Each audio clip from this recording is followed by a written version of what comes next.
I mean, it was seriously annoying. And to what Michael Dowd said, one time I gave him this card that read, "I never believed in God until I realized I was God." So, I think that's Marc.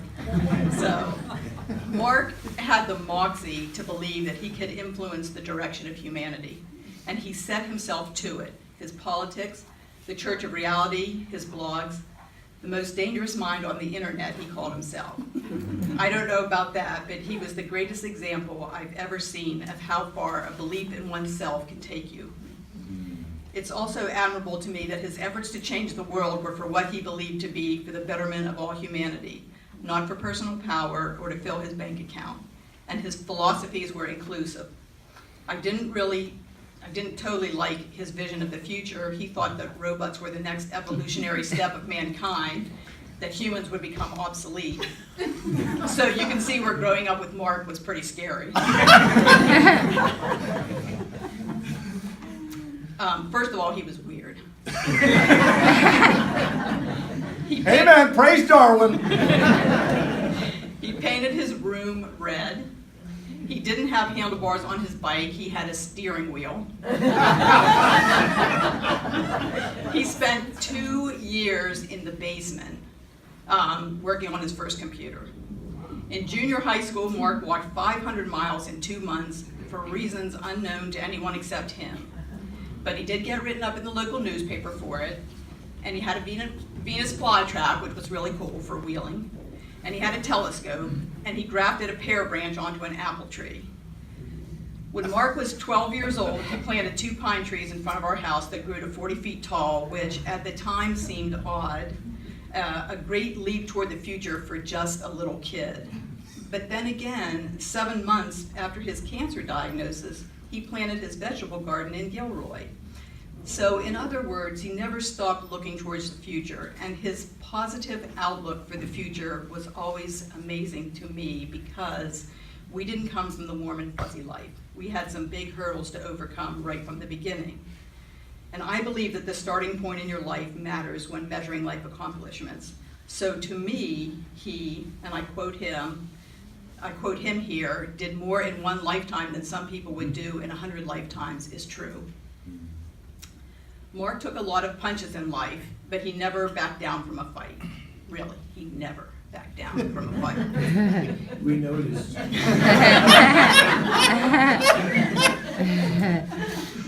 He was fearless and won often with almost all odds against him, including an angry, violent father, the 90-year-old vulture 8th grade English teacher who tried to flunk Marc and retired the next year, thanks to Marc. There you go. The crooked Springfield, Missouri Police Department that arrested him twice for no reason. A ton of corporations and the entire world of religion. One time, a company said Marc owed them money. Marc told them he didn't owe them any money. They said even if he didn't owe the money, it will take them 60 days to reverse the charges. Marc then used his 3 fax machines to call their 800 number continuously until they called him and asked him what he was doing. He said, "I'm going to tie up all your 800 lines until you rescind the bill." Simultaneously, he recorded the conversation and posted it on the internet. They rescinded the bill. Marc was one of the youngest ever to get his FCC, Federal Communications Commission's license, which he got at the age of 17. This gave him a license at that time to repair and operate any kind of transmitting equipment that existed. It was the requirement to be the head engineer at radio and TV stations. But Marc used it to fix CB radios for truckers at truck stops while hitchhiking all over the United States. And when cops wanted to arrest him, he offered to hype up their CB radio and thereby avoided going to jail for vagrancy, a common charge at the time against hitchhiking hippies. The first time that Marc visited me in San Francisco, he didn't even tell me he was coming. He just popped in when I wasn't home, then left. When I returned home, I knew he was visiting because he left his luggage in my bedroom, which was a brown paper grocery bag. Mark lived in a variety of communes in Missouri, then finally put some roots down in Springfield, Missouri, where began computer time and the beginning of his technology empire.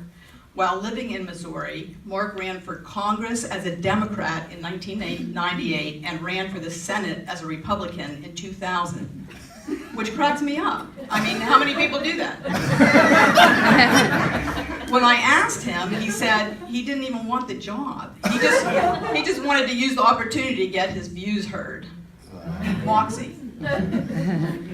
Mark brought me into the computer world by giving me all his old computers annually and then having frequent email conversations with me. But his computers were always tweaked out with his weirdnesses, so that I finally asked him not to give them to me anymore. He said, okay, and then he bought me a new one. Yes. Mark moved out to San Francisco in 2000 and was admittedly humbled by the incredible computer intelligence out here for about a minute. And then he lived happily ever after. Until his stage 4 lung cancer diagnosis in 2016. And I will never forget that call. And in the next 2 years, I saw the absolute beauty of Mark. Some of Mark's life reflection emails sent after his diagnosis were some of his most beautiful writings I'd ever read. And did you know that he never learned to type? That all his writings on the computer were done by Hunt and Peck? All of Mark came together for the fight. All of Mark came together for the fight for his life. Everything that he had ever been in his life came into play and became evident to me. His ability to rally, even after a death sentence. I have lived 3/4 of my life already, so if I don't get the last 1/4, I really have little to complain about. His positive attitude against nearly impossible odds. Success is one of the possible outcomes, and that was from Elon Musk. His ability to fight something much bigger than himself. He did this all his life. His experience. Mark fixed TVs and radar in the 1970s and was able to use that knowledge to figure out his radiology angles for his cancer treatment. I mean, the guy had a lot of experience. His intelligence, he became his own doctor, and he earned the respect of the medical professionals he was calling. His determination to carry it through. I now understand Klingons. It is not whether you win or lose, but the fight that matters. His insufferable confidence. I'm going to win the Nobel Prize for curing cancer. His belief that he is right, then reaching out to the greatest in the cancer fields and getting responses. His sense of humor, he joked about it. He joked about cancer. His acceptance of what is. He talked about his dying with the same ease that he talked about the evolution of the universe. And his far reach. His friends and family who stepped up to love and care for Mark through his 2-year battle with cancer, and he was humbled for the second time in his life by how many people were willing to be there for him. So thank you all. That was soon after we met through the Silicon Valley Humanist Organization about 12 years ago. But as soon as I'd edit something, he'd change it, and he was changing it faster then I could keep up with it. And he would actually change the words completely. Since he was revising it faster than I could edit it, that became the end of our writer-editor relationship. But it was the beginning of our friendship. Oh, sweet. Yeah, sweet. Was he a genius, as he often reminded us? I came to think so. He was self-educated with a passion for technology and science, but he also had a deep and abiding interest in other subjects, a knowledge of law, real estate, politics, many subjects. He was a prolific writer who published hundreds, if not thousands, of articles on the web, in newspapers, and more places than I know. He was a skilled photographer and speaker. Once, when the guest speaker failed to show at a humanist meeting, he filled in with a presentation that he improvised on the spot. He also voluntarily set up the Humanist computer hosting service, maintained whatever high-level needs the website required, and donated generously to the organization. He told me once he couldn't imagine being depressed. He loved life, and he loved his life. His curiosity and enthusiasm for new projects, or simply new knowledge, pushed him forward and was evident during his 2-year search to cure his cancer, while continuing to live fully and meaningfully. The longer I knew Marc, the more I realized that he also had a talent for making and keeping friends. Some of you I've met and are here today to honor not only his contributions to the world, but his contributions to your own lives. I'm still finding out how generous he could be with friends he helped, financially or otherwise, in a quiet way with no expectation of return. I mentioned his friends. I just want to add here that I met his family 2 or 3 years ago, and I'm so glad I did. You're all warm, gracious, and kind, and I know that you meant a lot to him. Marc and I were certainly different from each other. He was very opinionated and sure of himself, and I never thought I could change his mind about much, if anything. But he was also very low-key and easy to be around. He didn't seem to care that I had virtually no interest and even less skill in technology, and he had no interest in the books or movies that I liked. But in spite of our differences, we shared many good times together. I really enjoyed visiting Marc at his home in Gilroy. He had a domestic side and enjoyed expressing his creativity through home projects. He was rightfully proud of the gazebo he built. It was in his backyard. The sundial he also installed there, the koi pond in his front yard, the trees he planted, the vegetable garden, the geraniums always in bloom along his driveway, and many other improvements, both practical and aesthetically pleasing.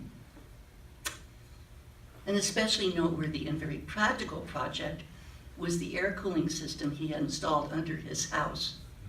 During the heat wave, Channel 5 News came out to interview him and to run a story on it. And now I'm wondering, how did Channel 5 find out about it?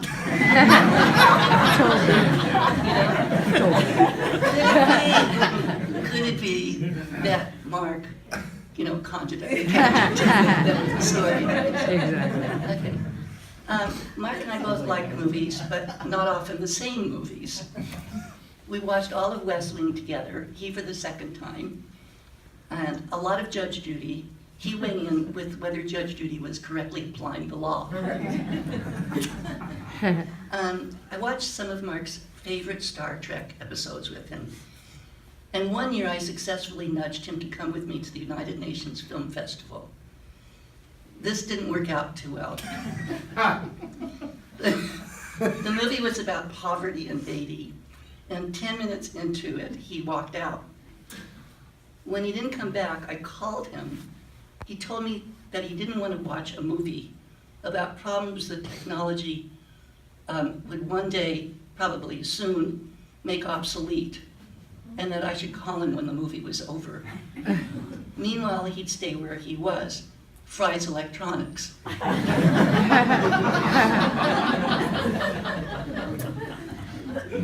Marc and I enjoyed several day trips together, sometimes to meet his friends or mine, or to places like San Juan Bautista, Big Sur, the Russian River. More often, we drove aimlessly through the Gilroy Hills, occasionally stopping to tour an open house and later critiquing it, the architecture, the interior, the reasonableness or not of the asking price and what its worth would be like if it were in Palo Alto. Several $1 million more. I always respected Marc for his original thinking, his principles, and of course his endearing personal qualities. But I grew to really admire him the last 2 years of his life. His ability to face his cancer diagnosis realistically, in keeping with his own reality-based convictions, was a constant source of amazement to me. As most of you know, he designed his own innovative treatment plan through researching theories that made sense to him and finding oncologists who believed he was worth listening to. He believed that even if he didn't survive, his basic ideas would ultimately prove to be effective in treating in others, and he thought within the next 5 years. So that would be nice, right? I last saw Marc just 3 days before he died. We watched the final episode of The Staircase while he drifted in and out of sleep. Even though I knew he was coming closer to death, I wasn't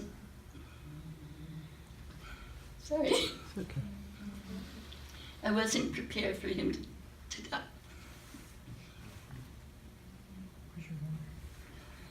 I wasn't prepared for him to die quite so soon.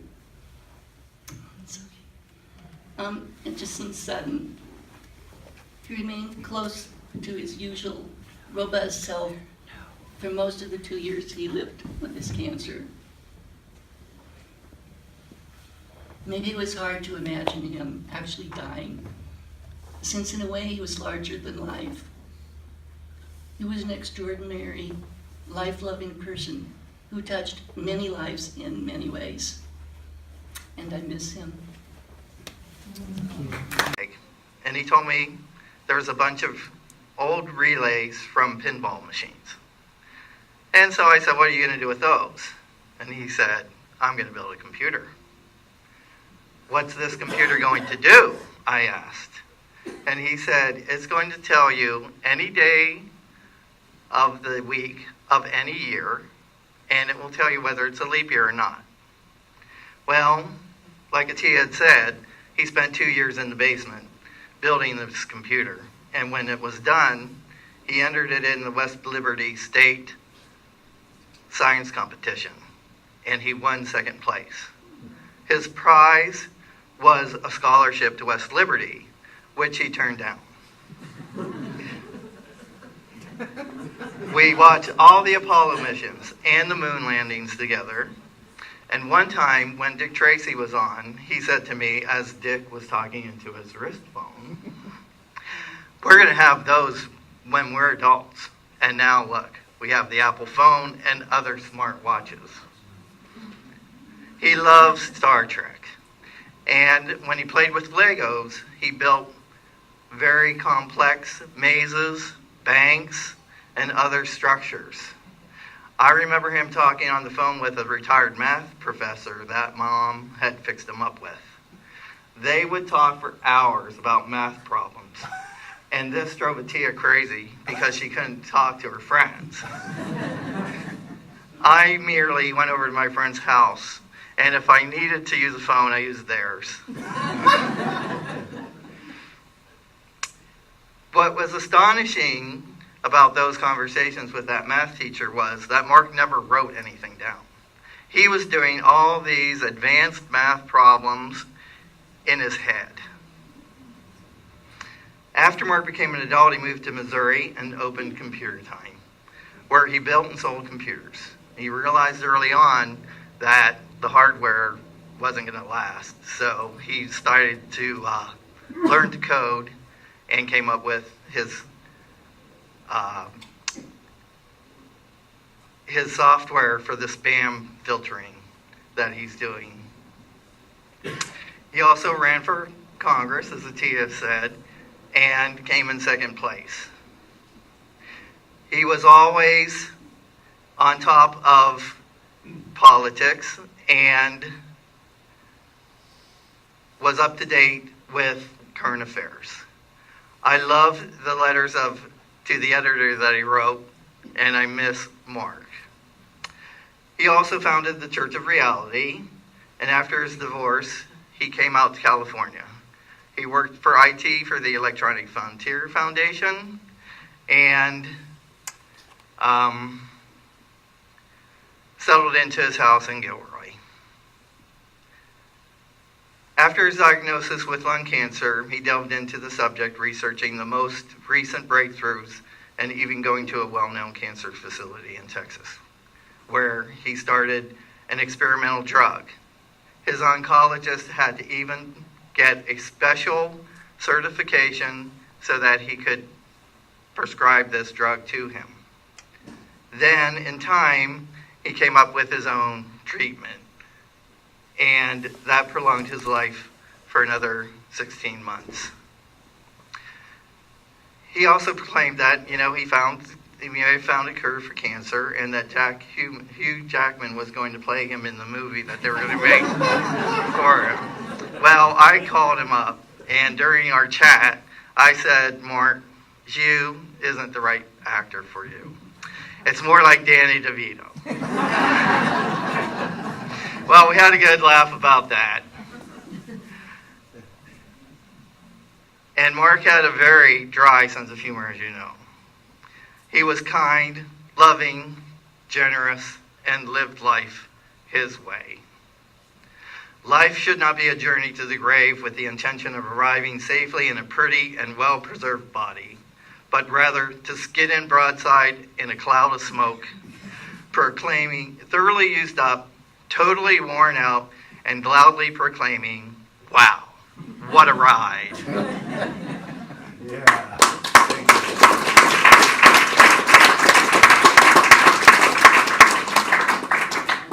All right, thank you. And now, Cousin Rachel, if you would like to say a few words.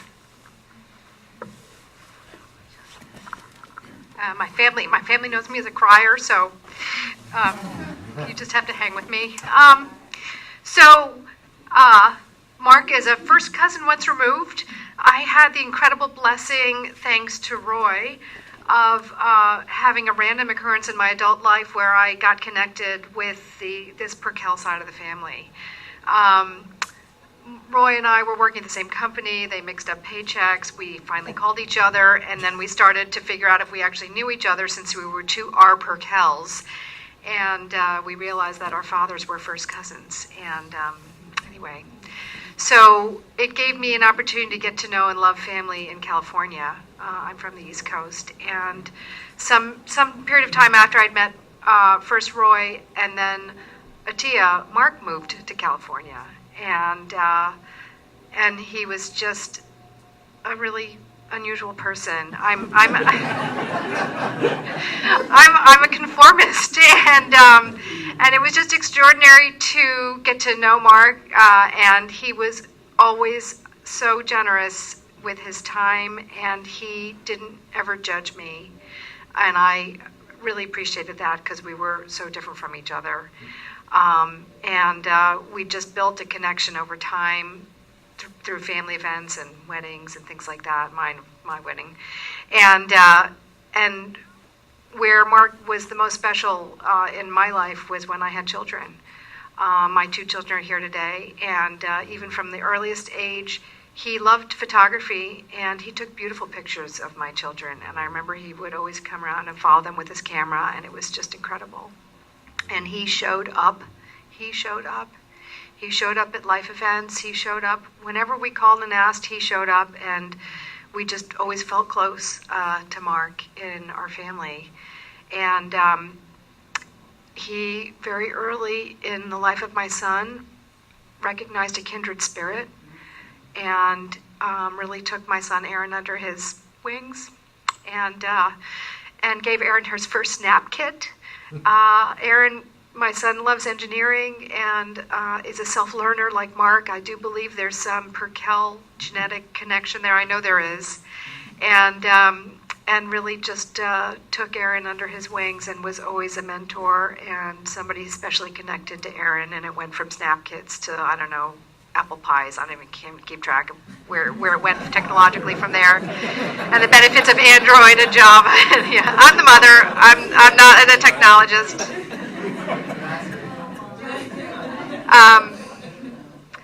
And you know, we spent a lot of time with Mark, especially after his diagnosis. Well, one special thing I wanted to highlight is we included Mark in our family Passover along with Atia and Roy and Ronnie after, I think it had been 35 years since they had ever been to a Passover, and even not a super religious Passover, a very inclusive Passover.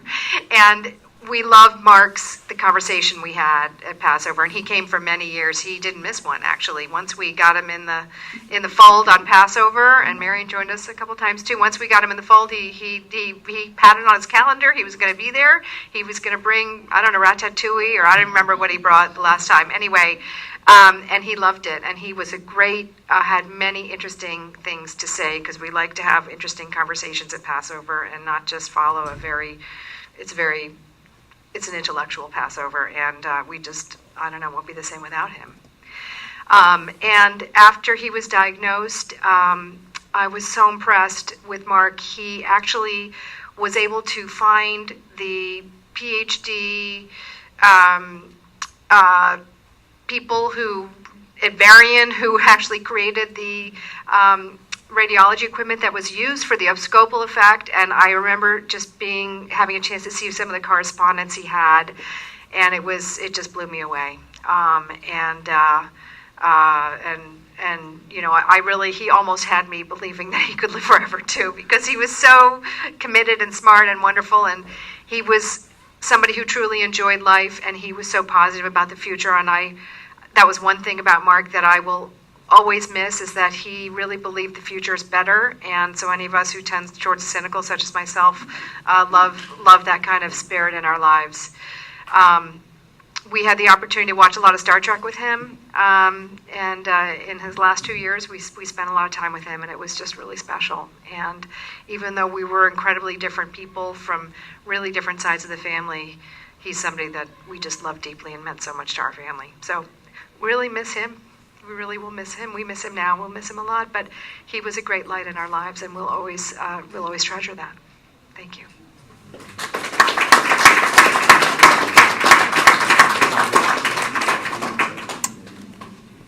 All right.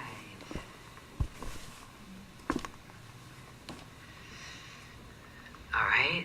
And I'll just say, because I'll talk shorter when I talk, because everyone else is already talking about the cancer research that he did, and he put together sort of the latest and greatest, all the known treatments that seem to have an effect, put it together into one big cocktail, as he liked to call it. He got Kaiser Permanente to pay for it, which is kind of amazing, and I love that about the story, because it legitimizes everything that he did, and it means that other people can get, other people are going to be able to benefit from this. And I have an entire interview and article that I did with him that I'm getting ready to publish, that we worked on to make sure that it was good. And I had no idea, when we did it, we thought he had beat it. And it's really hard to watch. I'll warn you about the video. It's a little hard to watch because we're all giggling because we think that he had beat it. And a couple months later, it happened very quickly when it came back.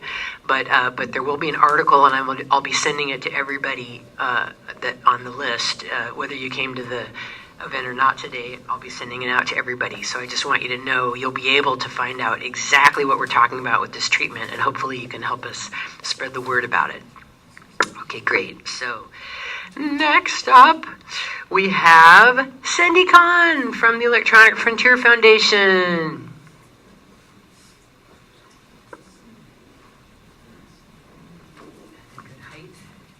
Probably. I'm not as tall as you. There we go. Thanks, everybody. Thank you for coming. This is such a special occasion for a special guy. You know, Mark was deep in EFF, and I want to read a thing that I wrote that I sent to the staff, that I wrote actually when he was first diagnosed, but it's called EFF and Mark, A Love Story. Sometime in early 2000, the then tiny EFF staff was starting to settle into our new home at 454 Shotwell Street in San Francisco. Sherry was still, I think, in her first year of being our executive director and had organized our move. Al Swan led the build-out of the old brick building in the not-so-nice part of the Mission. We had a couple of lawyers, Lee Tien and me, plus Robin Gross and Deborah Pierce, an activist named Stanton McCandlish, Katina Bishop, and a few other people, of course, including Andrea Chang, our faithful bookkeeper, who's here today. What we didn't have was any significant internal technical help. We had a few volunteers, but no one was really paying attention to make sure that EFF's own computers actually worked and worked smoothly. Then one day, this guy with a real West Virginia accent and an infectious giggle showed up. I remember a noise outside my office, and there was Mark showing someone how he could print to the EFF computers from the internet. He had a gleam in his eye, but we could tell he was all heart, and he said something like, "This just isn't right. EFF has to be more secure than this." He was right, of course, and we soon hired him to make us not only more secure, but ensure that all of our internal systems worked. We soon learned what a gift Mark's passion for EFF was for us. He designed and built most of our internal systems, some of which we still use today, but probably we should upgrade. He knew that it was important that we stay nimble and small as it was that our computers and printers worked. He rolled with our somewhat crazy idea that every staffer should be able to choose and administer their own machines and systems, something most sysadmins heartily resist.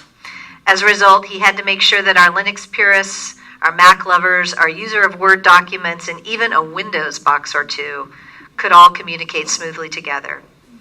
And of course, EFF hosted our own email and most of our other systems ourselves, even as others started moving into the cloud because security. Mark was also crucial in matters far beyond our internal systems. In digging through my email, I found one from him in September 27th, 2001. In it, he gives me John Ashcroft's personal telephone number and suggests that I call about protecting our rights after 9/11. Mark says he knows Attorney General Ashcroft, Missouri, of course, and that he will call them too. He ends something like, "Nothing like going straight to the source." I also found a 2003 declaration that Mark signed in attesting to the fact that EFF's new Lexmark computer printers came within illegal terms of service and an attempt to use copyright law to prevent the use of aftermarket ink cartridges. We submitted it in a case challenging Lexmark's use of something called Section 1201 of the Digital Millennium Copyright Act. Mark was never shy about being involved in litigation, either as a declarant or, of course, as a plaintiff. His founding of the Church of Reality and his strategy to try to get the Church of Reality accepted as a church in the eyes of the state so that they could smoke marijuana with the government's credence was a subject of many long conversations about how one can and cannot hack the law. Ultimately, he didn't succeed. I wasn't happy to be right about that. But I think along the way, he had as much fun as a plaintiff in federal litigation ever could have. As we've mentioned, Mark is a terrific photographer, and his photos of our events chronicled the growth of EFF, along with all the staffers and the staffers' kids. He also served as a quietly effective bouncer at many EFF events, whether they took place in a homeless encampment in Golden Gate Park, or a local bar, or an art gallery. And of course, he had a voice in our substantive considerations of issues, including ensuring that we worked for an internet that provides a megaphone to otherwise marginalized voices. He made sure we had healthy plants, including building a large indoor garden filled with succulents and air plants that could survive in our dark mission offices. We also disagreed about policy sometime, and our disagreement about spam filtering and whether you get permission from people before you start doing it on their behalf led to the departure of Mark from EFF.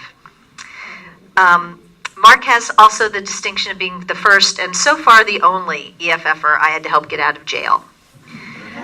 Due to a stupid, old, and actually resolved claim from Missouri, his name was on a list for detention, and he was arrested when flying through Los Angeles on his way home from a vacation in Australia. Mark's sister, with some help from me, worked tirelessly to straighten out what happened, and I believe his ex-wife actually weighed in to try to help as well. We were nervous, but he never seemed to be. And he even made some friends in the pokey, as I recall. By the time he made it back to San Francisco, he had turned the whole incident into a funny story rather than a particularly scary incident, which it likely was. After he left EFF, Marc stayed very closely connected to us. He would show up in the office and just hang out for hours and talk to whoever wanted to talk to him. He's been a consistent major donor to EFF and sponsor of our events. C-Time sponsors all of our events. He comes to every event. Marc shows up. I thought that was really right. He has been our referral for websites that need a fearless host and who won't back down to bullies, whether based on copyright or defamation or any argument in between. During the 2004 election, he had a motto, no anti-Bush website left behind. And we sent a lot of people to him. In another email I found from 2005, Marc is asking me for advice about whether he should host a dodgy website aimed at selling fake IDs. When I respond about the risks, he says what I think sums up Marc pretty well. I may be fearless, but I'm not stupid. My thought, with a little smiley face. My thoughts exactly. Marc was one of the fearless people I have ever known, and he's definitely not stupid. And EFF was lucky that his fearlessness and intelligence were committed to building a world with free speech, privacy, and common sense online. I remain heartsick that we lost him so soon, but he already made EFF, and indeed the entire internet, a better place than we ever would have if we had not had him to begin with.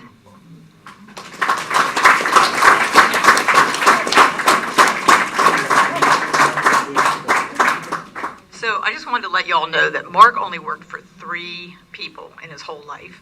And he worked for the EFF, the longest of that, which I think was 2 years. So really, that's quite a compliment.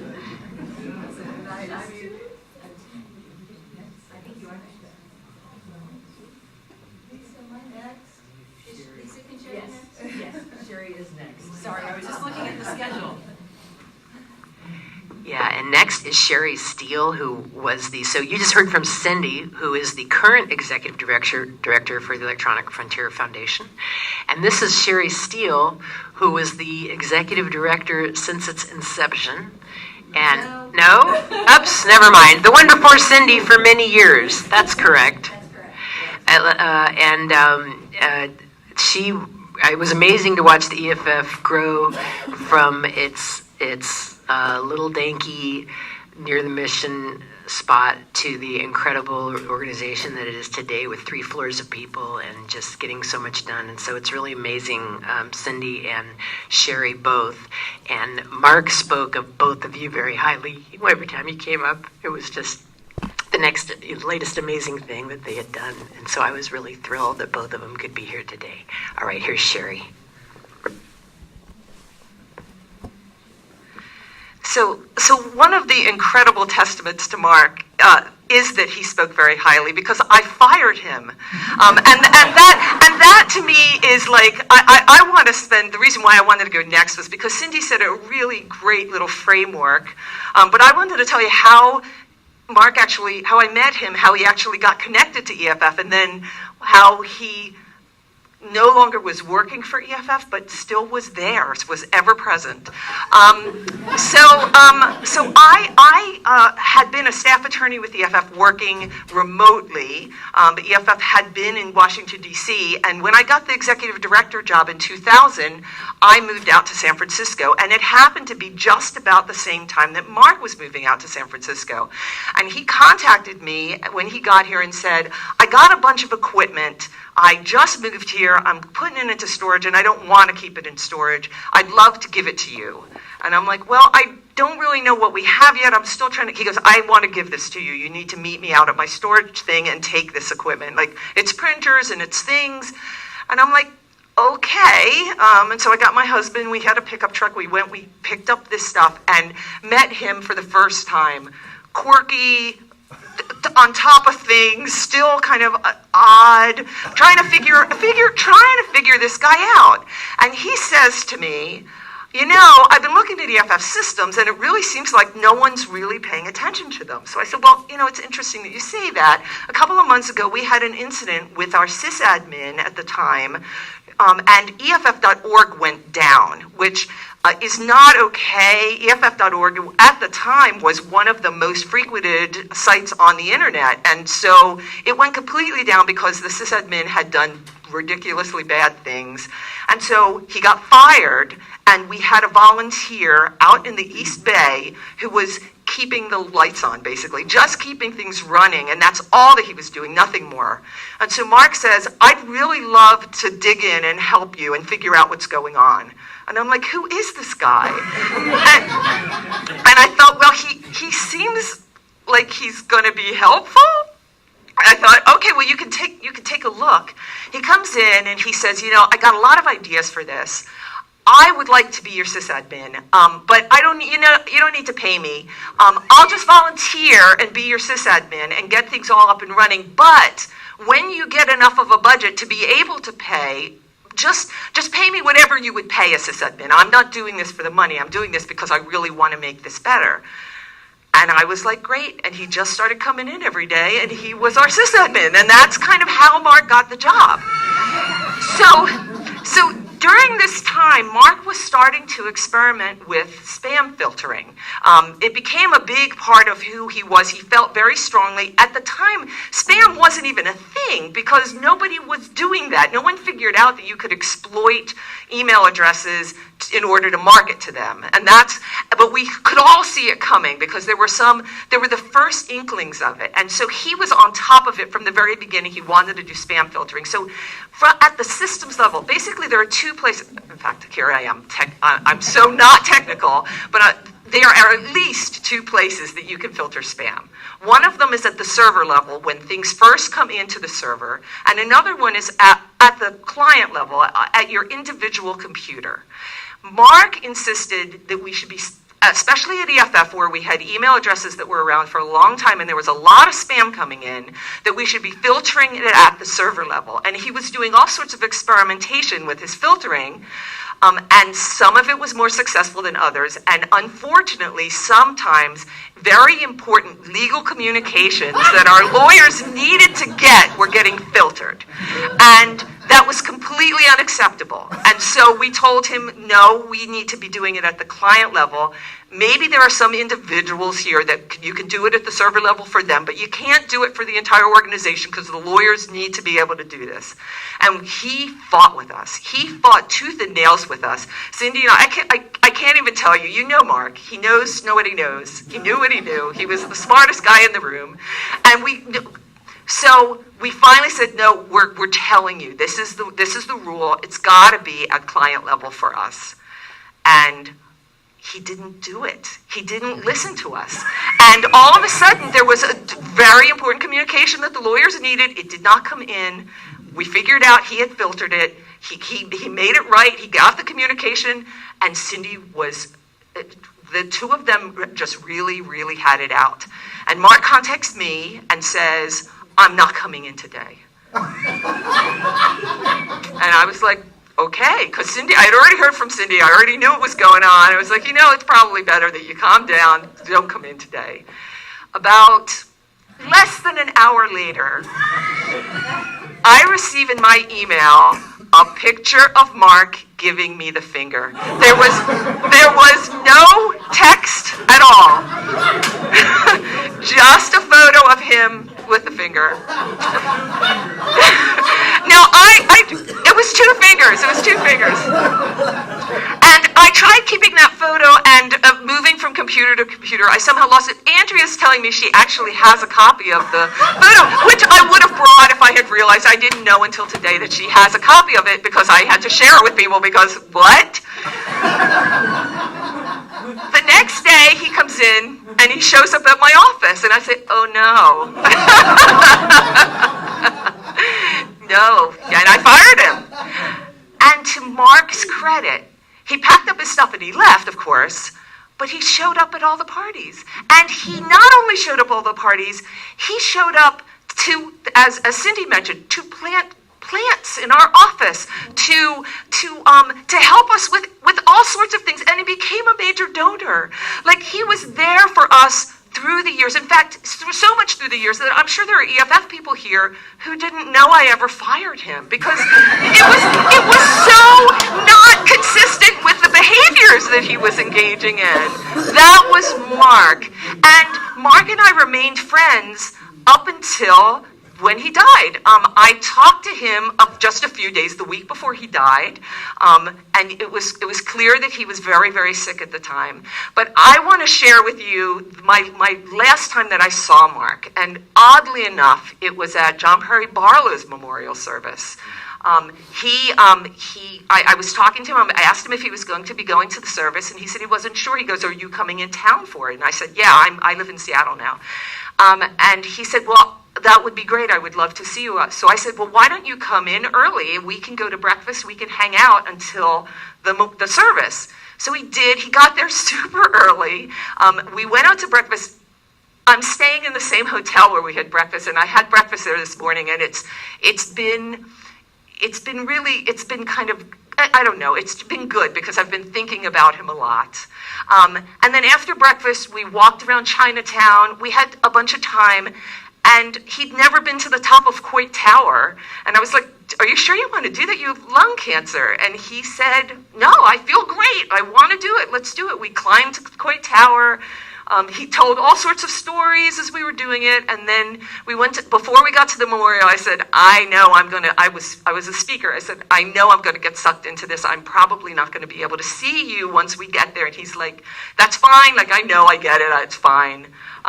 And that was the last time I saw Marc. I really, really loved that guy. I cannot even tell you how much I loved that guy. There was not a bitterness in him. He was as sweet to the core as a person could be, and just helpful and brilliant, as people have said. So I miss him.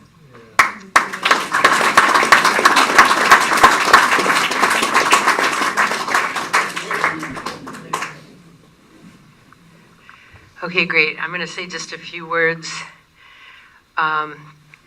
Two main things that Marc wanted me to say. The first was for the Church of Reality folks that are actually treating it like a church. He really wanted me to make sure you guys understood that that wasn't what he meant you to do.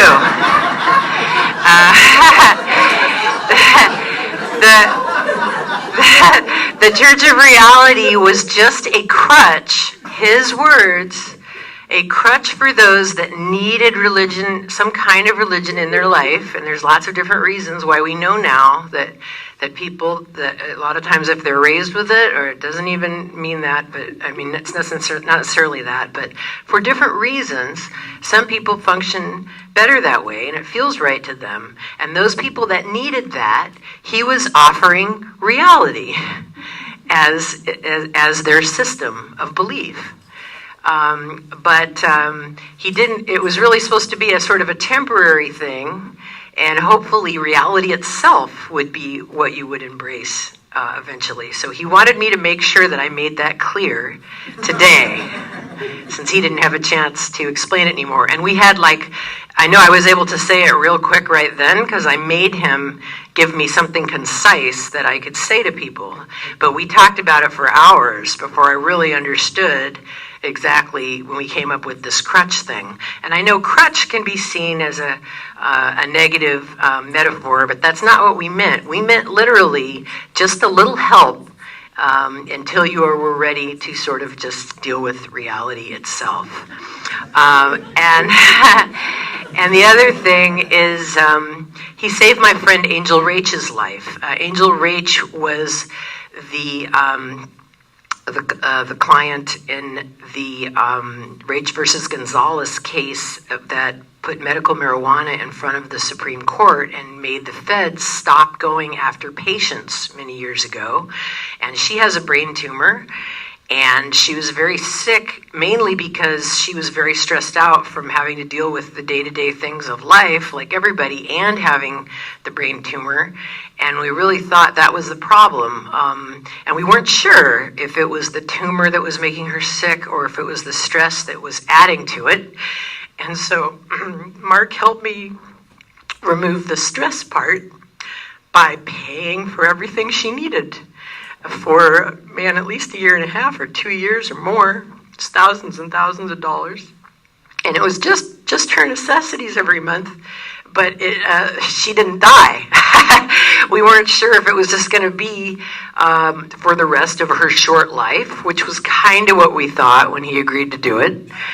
And then she got better, and now she is happily married and living happily in San Rafael. And she still has her brain tumor, but she's got it under control, luckily, with the use of cannabis and anti-seizure medication. Cannabis literally saved her life.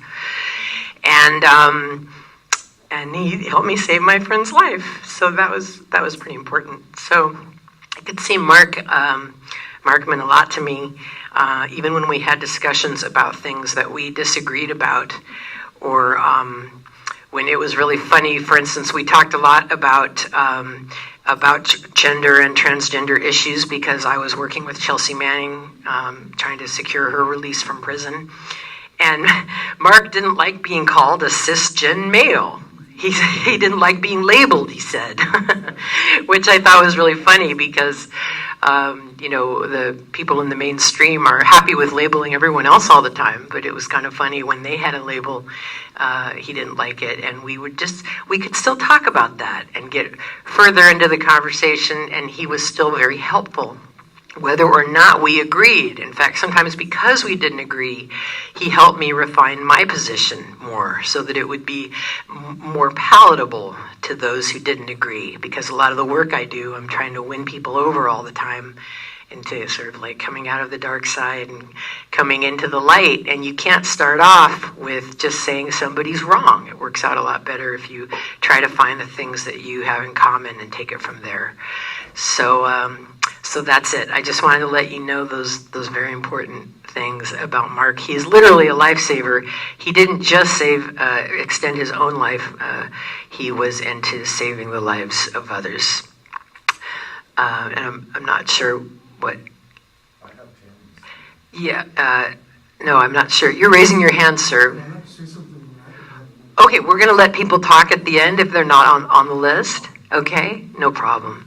All right, so next we have Cory Doctorow, who met Mark around the same time I did at the beginning of the EFF. And let Cory say a few words. Do you want the mic stand or not? I think I will, yeah. Okay, great. Thank you. Thanks, Lisa.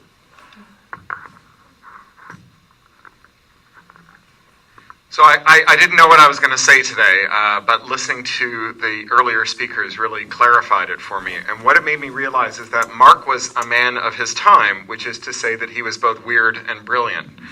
So the time of Mark was that time after the wars, after the interwar period, during the kind of the New Deal era when, in the decades that followed, everyone could be weird. Right? It used to just be that only rich people got to be weird because they had the luxury of it. But it turned out that weirdness was like, and brilliance was like latent in everyone, and everyone could have the space and the time to be weird, right? And do weird things and experiment, and there was this great flourishing. You see that not just in people, but in places, right? All those Navy people who got discharged into San Francisco and made San Francisco weird. It became the weird, gay, hippie city that we all loved. You see it in the internet, which was once a place that was just the weirdest place that you could imagine. It was the place where all the weird people went to meet each other. And Mark was weird like the internet was weird, like San Francisco was weird. It was impossible not to be infuriated by him at times, just like it's impossible not to be infuriated by the internet at times, just like it's impossible not to be infuriated by San Francisco at times, but it was impossible not to love him all the time, in the same way that San Francisco is a city you never truly fall out of love with, and the internet is a thing that I think we'll always love. And Mark, he was a polymath, but it's really important to note that he was not well-rounded. He was, in the words of Bruce Sterling, thoroughly spiky, right? he was weird, right? He had huge lacuna in his knowledge, and then he had incredible depth in other areas, and he sometimes knew where the blank spots were, and sometimes he didn't, and sometimes he made these incredible leaps because he had no idea of what he was missing, because he was an autodidact. He taught himself because he was weird and because he was brilliant, like the internet was brilliant. And Marc was technical, and it's a funny thing about technology, because in the time when Marc started being technical, technology was a great force for allowing weird people to be weird, right?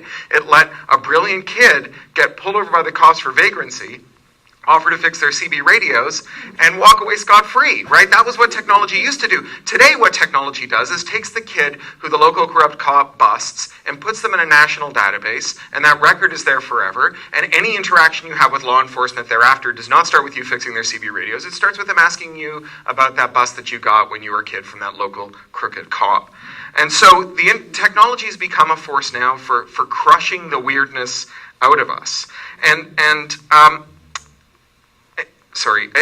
it got that way because technologists made the choice to contribute to a technology that wouldn't just allow you to be weird, but that would crush the weirdness out of you, right? People who flourished on the internet because it was a place where they could be weird, pull the ladder up behind them.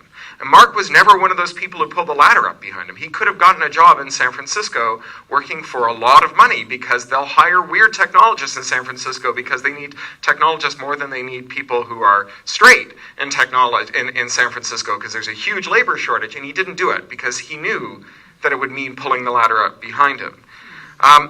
So I went back to his sites today on the way down to try and figure out what I would say. And I realized that they are like this perfectly preserved time capsule of this great moment of weirdness on the internet, when the internet was not 4 giant websites consisting of screenshots from the other 3, right? When everything on the internet was homemade and hand-spun and homely and odd and amazing and like nothing you'd never seen. It was a time when weirdos like us were enjoying the fact that technology gaveth, and not like now when technology taketh away, before San Francisco became a place where no artist can afford to live.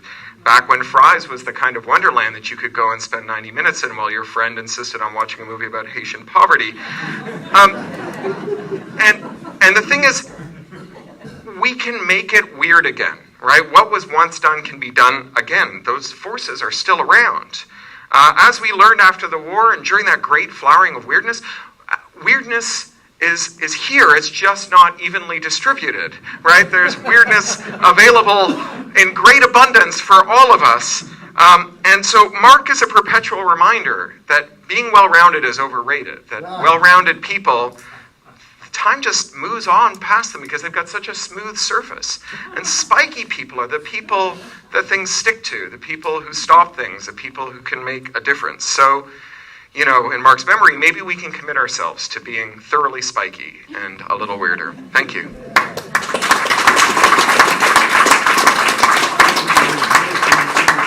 All right, is Owl Swan here? Owl Swan said he wanted to say a few words. Come on up. Well, you did. You wrote me and said that. I didn't hallucinate that, did I? There's always a chance. Okay. I don't actually have anything too profound. Oh. Marc was my friend. You know, we went to lunch at least once a week the whole time he was at EFF. And I used to come down to Gilroy. Can't hear you. And I used to come down to Gilroy and have lunch with him down here, too, before. And then the last time I came down to have lunch with him, he was really sick. And I had some time on my hand, and I could tell that he really needed, there wasn't anybody with him. He was alone, like Marc often was. I just stayed there for a week. I came down and he needed help, and I stayed there. And then when Tammy came, she took over. And I thought he was going to make it at that point. And the next thing I know, he was dead. And I'm really sad because he was a really good friend of mine.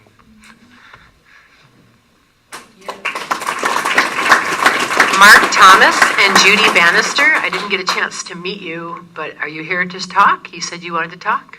No? Okay. Leslie? Leslie couldn't make it? Okay. Then, sir, you wanted to come say a few words?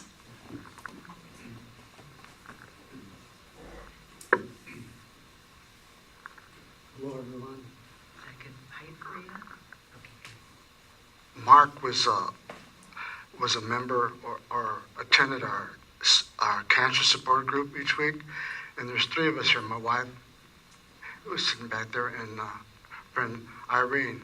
There's another couple that were hoping to make it this morning, or today, but they called this morning and said their daughter was going to have some kind of event at this time. But anyway, I wanted to say that just let everyone know that Mark would remind us every week that he was the smartest person around.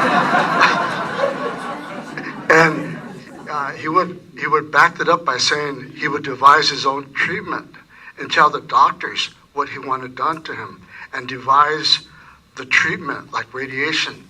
He said, I developed an algorithm and I told the doctors, this is where I want it. And that was it. That was Mark. He was going to direct his own treatment because he did a lot of research. And I see some of his t-shirts that he used to wear, like that BAZNGA. I always wanted to ask him what that meant, but I never did. But another thing primarily I want to say is earlier this year, Mark found out that our cancer support group was going to terminate because the original the department had started this, I believe, over 20 years ago. My wife and I have been going for about 8 years.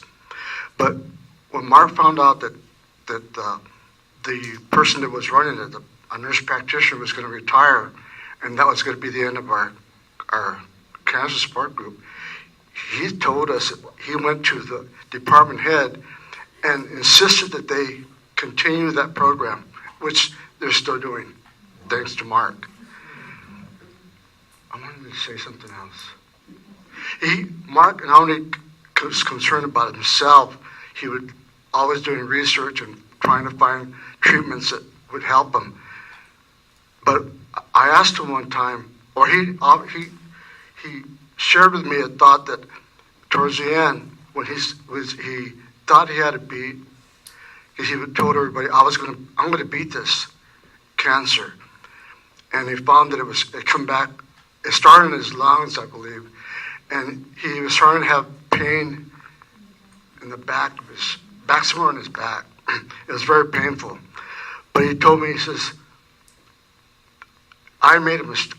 He didn't say I made a mistake.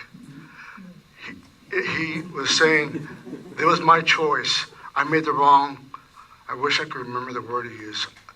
I made the wrong choice for some treatment. And he accepted the fact that cancer had come back to him, and it shouldn't have. He said it should not have come back. The odds were so that he was going to have a return was very minimal. So I think that's what I wanted to share with you all. Thank you. And I just want to clarify, it was a very specific thing, actually, that he thought he had made a mistake about. It was during the last few months of his life when it had come back. In fact, the last time I talked to him on the phone, it was a sort of a last-ditch effort treatment that he had put together that made him kind of sick, made him not feel well. I remember him talking about, well, I guess I'm not always a genius or something like that, kind of thing.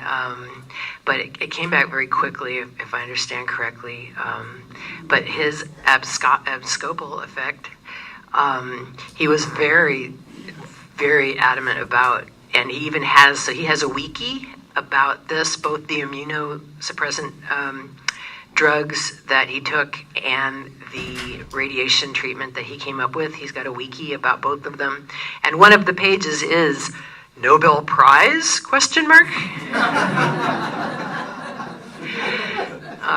So yeah, right till the end. And he did extend his life. And 14 months, I mean, if you have a whole family and you get diagnosed with this and they tell you have 6 months to live, and all of a sudden you get another 14 months on top of that, that can be like a really important 14 months. And so that's why he wanted me to kind of keep going with the research to find some real cancer people and reputable people. And that's why I was so excited when I found out Kaiser Permanente had paid for it. And that was sort of a seal of approval in a certain way, a seal of approval from Kaiser in that it wasn't just some quack thing that they didn't want to be associated with. It was something maybe that was going to work, that they didn't mind being associated with. And so that's what I'm hoping to move forward. And even if we can just get people another 14 months, and it maybe could lead to something in the future, I think that's a real thing. So is there anybody else that didn't contact us ahead of time that feels inspired to say something? Okay, Brewster, would you like to say a few words? Yeah. Sorry, I got too many things. So Mark would come by the Internet Archive for lunches and events, and just always with a big smile. And the thing that I think that he exemplifies that I think we should hold on to and try to propagate is the art of the hack. Okay, the hack is a really kind of a subtle, interesting term. And hacker used to be those that hacked. Not hack like break into computer systems, but hack that sort of figured out that the system was kind of wrong and exploited for sort of some kind of funny, interesting, convoluted way to try to fix it. And this guy was a master of it. And the whole idea of like, hey, let's make a religion where we can smoke pot. And it's like, how do you do that? And the idea of like, okay, and as you would explain, yes, there are these Native American traditions that allowed them to go and take things that are normally illegal. So let's go and make one of those and have it so we can smoke pot. And this was just the quintessential concept of a hack. A really good hack takes a system and goes and tries to twist it, show it off as wrong, but also try to fix it itself with a sense of humor. And I think that this guy did that beautifully well. And I think we just need more of that. And his approach towards the cancer thing struck me as that same kind of like, hey, all right, that kind of sucks. Let's go and twist this around and try to find how the system is wrong, always sort of glare a light on the people that are wrong, and go and fix it. And so this is to Mark, a prime hacker with the art of the hack. Thank you, we'll miss you.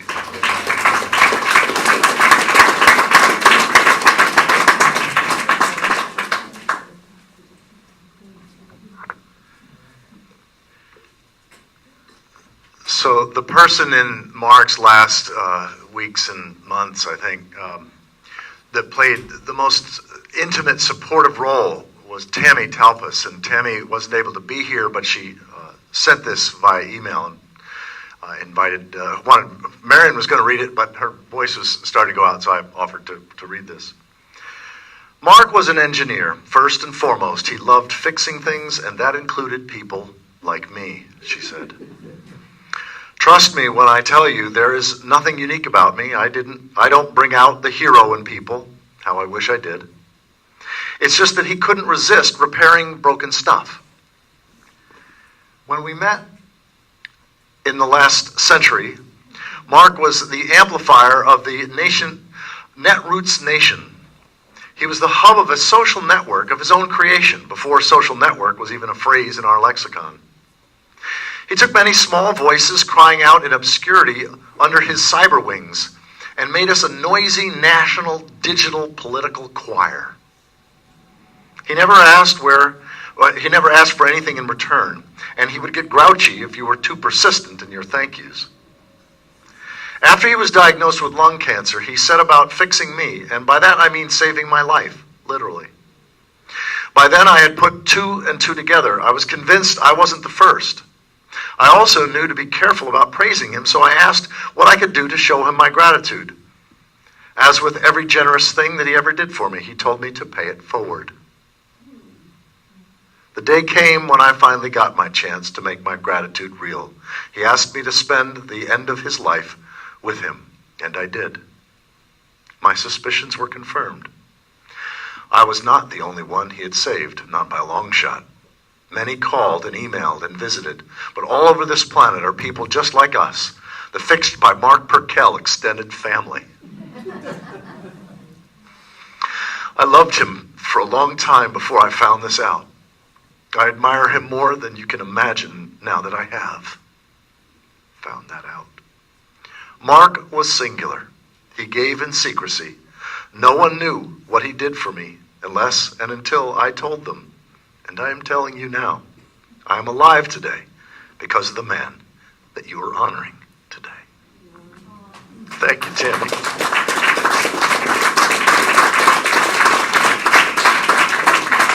Okay, unless there's anyone, oh, great, Seth. Seth Sean was a staff technologist at the Electronic Frontier Foundation way back when, and now, currently. And he'll say a few words.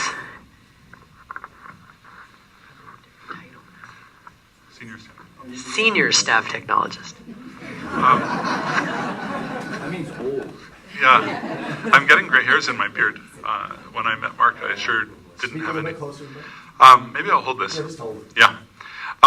So I wasn't planning to say anything, but I heard so many people, many of whom I know, say things that reminded me of a number of things about Marc. And I was just showing some of my EFF colleagues a photo that I happened to find that actually doesn't contain Marc, but contains 4 of us who are here. And the suggestion that I got was that actually Marc probably took the photo, which I think is probably right because he was always taking photos around EFF. And so probably that's the reason that he doesn't appear in it. So we were working with him back on Shotwell Street, and I remember that I got him in trouble once before he got fired. And I'm sorry for that. We were having some kind of event, and there were different people who came by who were board members and fellows of the organization. And Marc and I briefly were the only 2 tech people there, I think, if you don't count Stanton. And Marc had our web server under his desk on the floor. And that was our web server, which was hosted in-house. And I happened to say to one of the visiting dignitaries, like, oh, and that's our web server there under Marc's desk. And the dignitary did not really like Marc's choice of physical hosting arrangements for that server, and sort of said to some of the folks, maybe you need a more professional way to have your web server than under Marc's desk, where he can sort of kick it by accident. So he had to move it into a closet, which I think he was kind of annoyed about, instead of having it like right there where he could grab it and open it up. So I'm sorry that he got in trouble, but it probably did increase the reliability of our website to have it actually in a room that was locked by itself. Another thing that I remember is that he was always writing these letters to the editor, and many people have remembered that and mentioned that. And I think he told me that he tried to send 100 letters to the editor per week, every week. 2,000 per week? I'm sorry, so He had everything automated. yeah, he had a whole system that he had developed. I'm sorry for saying 100 instead of 2,000, but I asked him about this, and he said, well, you can't get them to print them if you don't send them. And he claimed to be the American who had had the most letters to the editor printed of any American, which I think is actually possible. And he would basically just write his opinion about current events according to certain formulas that he found worked well.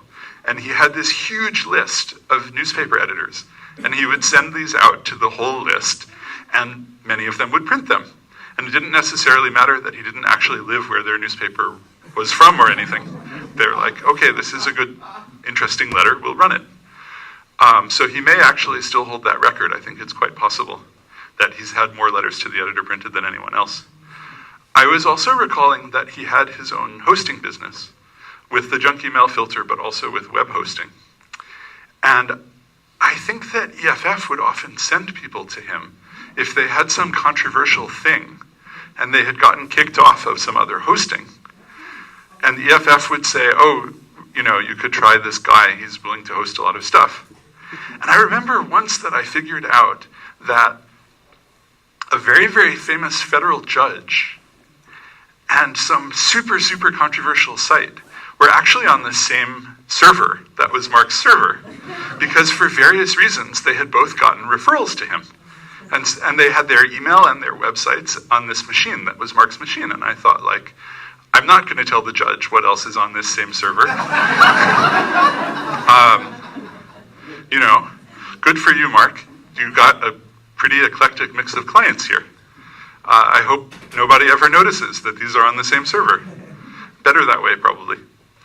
I think I was thinking of one other thing, but if I don't remember it, I may just yield the floor. But there are definitely a lot of amazing memories from our time working with him and having gotten to know him. So thank you. And now I believe some other members of Mark's family wanted to say a few words. Okay to just hold the mic? Okay, great. Okay.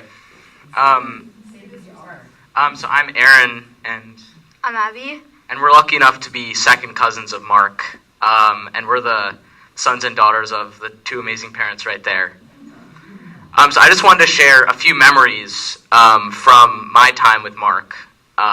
So I don't remember this, but when I was 5, you heard Mom mention this, but he gave me my first Snap Circuits kit. And I just have to say that, I owe a lot of who I am currently to that moment. Mark recognized that, he saw something. I can't even see it myself, but he knew somehow that I, had the potential to be an inventor like him, and he fostered that potential. And he, gave me the roots and the seeds to what I am today. So I have to owe that part of myself to Mark. In addition to that, I was lucky enough to get to spend some time with Mark as he came to spend time with our family, our entire family. And as Abigail will tell you later, there's some hilarious stories. But we got to learn a lot about Mark, from law to cat hypnosis. There was a lot of great moments. But I just remember one really special moment with Mark was when he was trying to explain his web server to me, and I didn't understand it at all at the time. But I just thought it was funny that I was 11 years old, and he was trying to explain his hosting service to me, and yeah, that was one special moment. So another thing I want to highlight that I don't think anyone's highlighted yet is Mark's immense love for animals. So, I'm sure you've heard, there's that shirt over there, The Squirrel Whisperer, and how he found a little baby squirrel and saved it, and of course his beloved cat. Another shirt. I just want to highlight a special memory when he was actually at our house.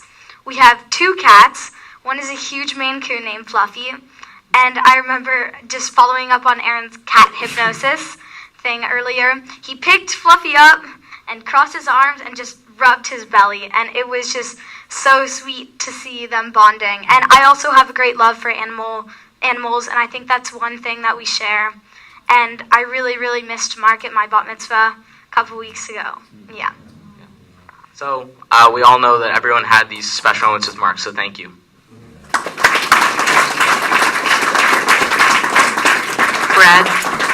Brad, did you want to say a few words? Oh, okay, cool. Anyone else that would like to say something? I can tell you, yeah, the cat hypnosis stuff was weird. Okay, in fact, I wouldn't let him do it to my cat. Literally, the cat is just like out. He rubs it a certain way, and the cat just was like out. And even my cat, I had a very stressful cat, Rocky, that was never like that with anybody. And basically, Mark took a hold of her, and she was just mesmerized, and then she was just out. And I was like, okay, that's it. No more cat hypnosis. I don't know what's going on here, but not with my cat. So yeah, it was, but it was there. And he also had a squirrel that he rescued as a baby that he has videos. You can find this on YouTube. He made all sorts of videos of him and the squirrel because he didn't think anybody was going to believe him. And the squirrel would go up and down his arms. It would hang around on his shoulder. It was a pet, totally a pet.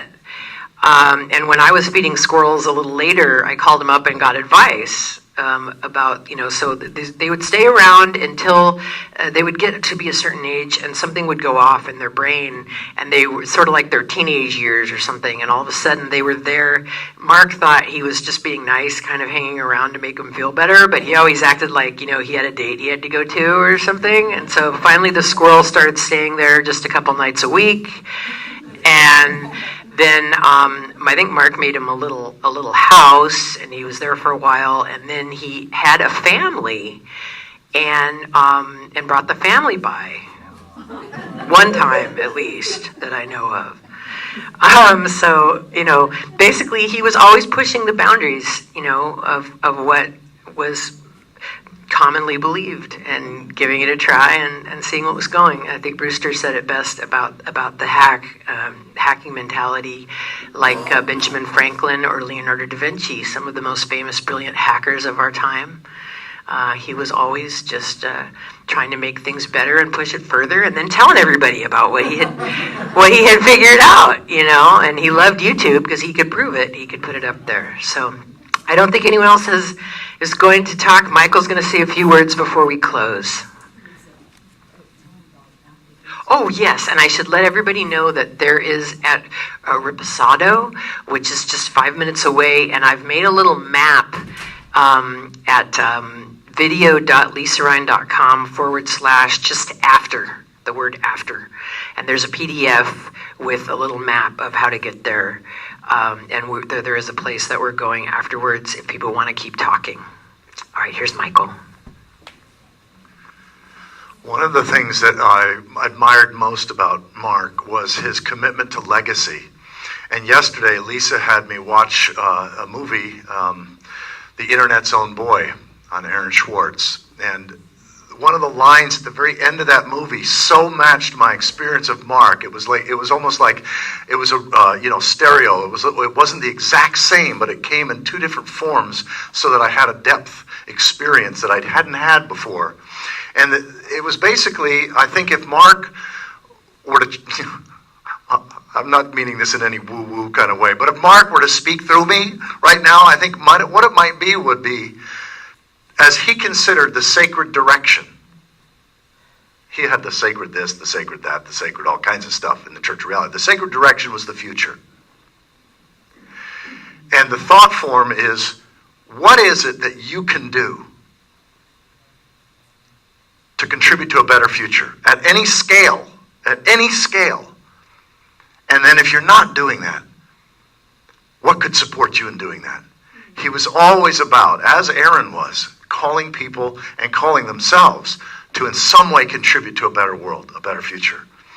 And I think that if we honor his legacy, I think most deeply, if we simply make a commitment on this day to do something that's a blessing to the future and to keep at it.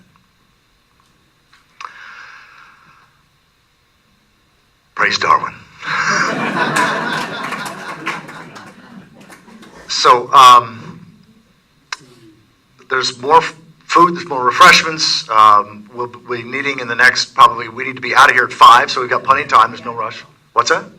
Oh, we don't have to be out at 5. Great. Okay. In that case, feel free to share, talk. If at some point somebody has a story that you forgot that you really want to share, no problem.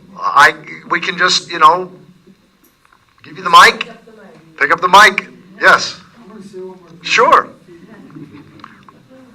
One of the last meetings Mark was at our group. Can you hear me? He was telling me, I'm so sore. I said, why, Mark? Well, I spent the weekend moving soil from my front yard. Apparently he lives near a gully, or I'm not sure where, but he said, I was hauling these wheelbarrows of dirt from my front yard. He says, why? Well, I want to make it easier when my siblings, when I have to sell this place. So he was always thinking about other people other than just himself. I'll always remember that, Mark.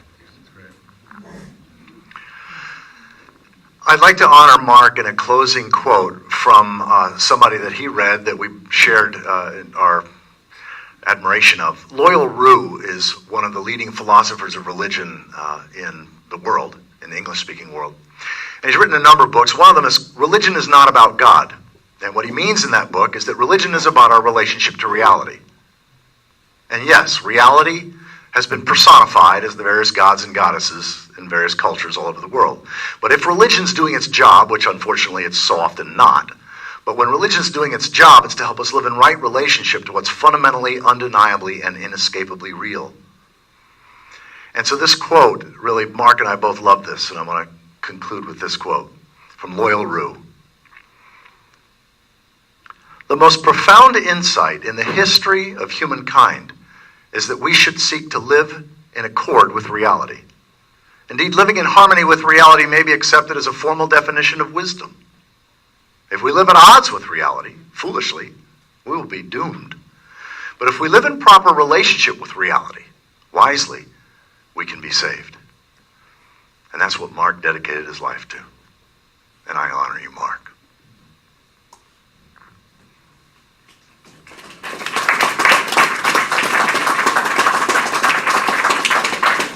Okay, everybody, thank you very much for coming. One more thing? If you have the address for the repose sauna place, Yes. could you give it to people who don't have electronic devices, and then Yeah. that way, if they I- want to come, yeah. then they can. Yeah, it's really, sure, I can do that. And actually, my printer wasn't working, or I would have done that. I was going to have a flyer, but I'm the person to talk to if you want to go to the restaurant afterwards, and I'll tell you exactly how to get there, and I can write it down for you, and it's really easy. It's 5 minutes away, and they're expecting us and stuff, so it's no problem. I just want to thank everybody for coming. What's and the address? Oh, you want me to give it to you now? Sure, I'll give it to you right now. I have it right here. 236 Hamilton. Thank you, 236 Hamilton. And yes, 236 Hamilton in Palo Alto. And to get there, it's called Reposado. It's a Mexican place. And to go there, you go down you make a right on Middlefield and go that way to Hamilton and make a left and then go to 236.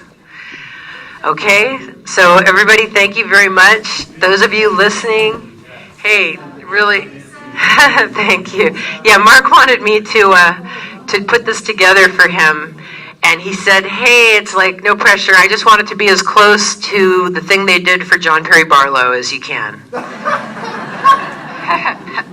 And I actually succeeded in that. I had a lot of speakers here that were at the John Perry Barlow and that spoke at the John Perry Barlow. It's the same bunch of people. And I got lucky that way. So thank you very much, and let's all talk and have fun and celebrate Mark's life.